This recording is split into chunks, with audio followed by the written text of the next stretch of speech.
Carmel. I'm the Crazy Cricut Lady, and we're going to be doing a class today on Skillshare about making a custom clock. We're going to need a clock. This one I bought at Walmart. It was under $5. And we're going to need a couple of sheets of craft cardstock. You're going to need a few other things. Some liquid glue. I prefer glitter glue, but not everyone can get it this time of year. So any soft glue liquid that you can spread around with your finger.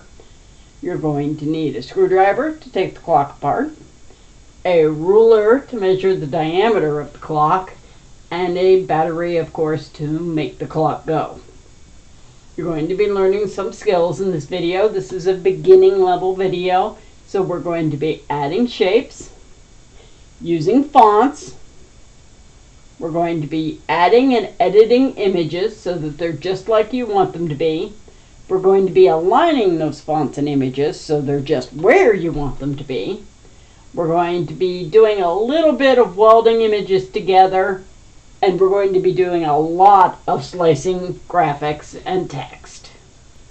This is what your clock looks like once you take it apart. Take out the battery, unscrew the frame. This one screws together.